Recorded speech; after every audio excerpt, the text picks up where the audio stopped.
let me throw a couple of comments at you that are coming in, because, I mean, I don't know about you, I thought Rangers fans would be quite jubilant after that, last minute goal. Drew McMaster says, though Barry Ferguson's league record is honking, one fluke Euro win, great player, poor manager, and he's not the future. Dennis Minnis says, an experienced manager would have took McCausland off winning a yellow card. That's why Ferguson won't get the job full time. He's clueless tactically. Of course, there are some Rangers fans who are absolutely buzzing. If I can find them, Alistair says, ridiculously harsh. Alistair says, our B team stopped Celtic winning the league. How embarrassing. Although Stefan changed back saying, simply delaying the inevitable, champions again, 4 in a row. But you mentioned it yourself, Keith. 7 games in a row now domestically, Rangers have conceded at least 2 goals, and of course been 2 down in a lot of them. That must be concern for Barry Ferguson. And everything's a concern right now, and this goes back to, was it after the Hibs game, Dan? Kind of said to you, my feeling was that you can't now judge him on results. It's such a curious position that you're in with Barry Ferguson, or that he's in right now, because you can't have him held as a hostage to fate where these players are concerned that are quite clearly untrustworthy. They're not a great bunch of professionals. So all you can kind of, how do you take a yardstick, measuring stick to this? I think you just look and you have to assess with your own eyes, do you think that these guys are making a difference? Do you see what they're trying to do? The direction that they're trying to move the team? And do you then trust them to implement their own ideas and be put in charge of it over the summer? For me, it's a yes. For me, I've seen enough. And I keep going back to it about, it's not another rebuild that's required this summer. It's a restoration job.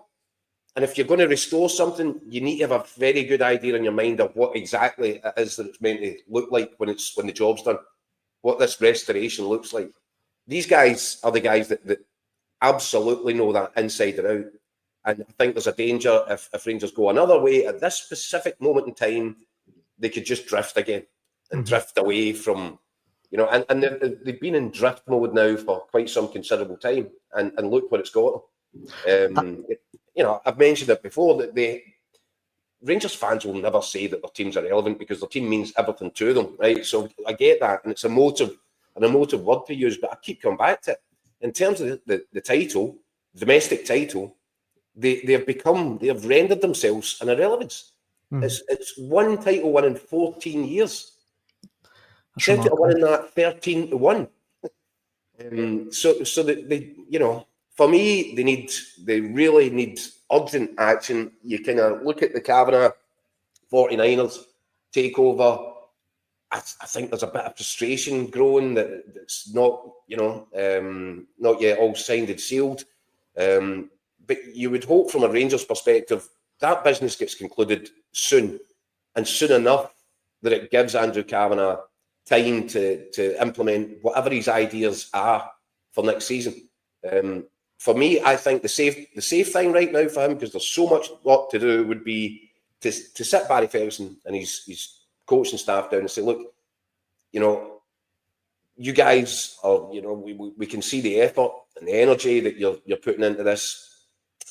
We obviously can't say you're the future. We can't give you 5-year deals.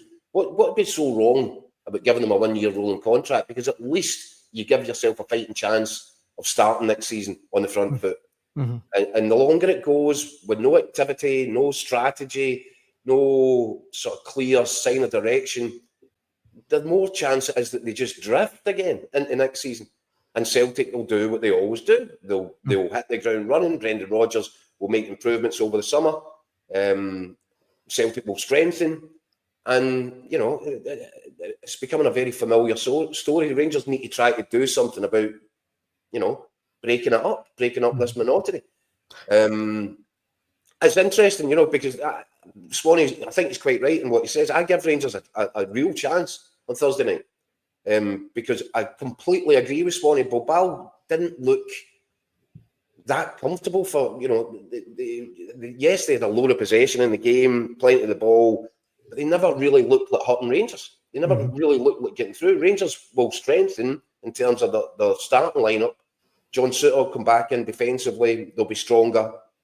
But this Rangers side is built to play counter-attack European football away from home. And I can see Rangers scoring over there. So you almost wonder, if Rangers could get through this, get to a semi-final, then who knows what happens when you get to a semi-final.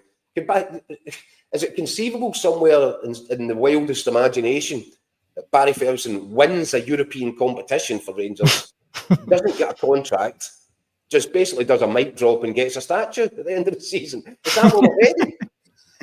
Is it the greatest mic drop in managerial history? If he could do that, that would be pretty remarkable. Andy in the comment section says, in reference to our chat about Barry Ferguson, football managers are only judged on results. No, but I would come back to that. This is why I'm saying this is a peculiar situation. Normally, you would say, of course, that's right.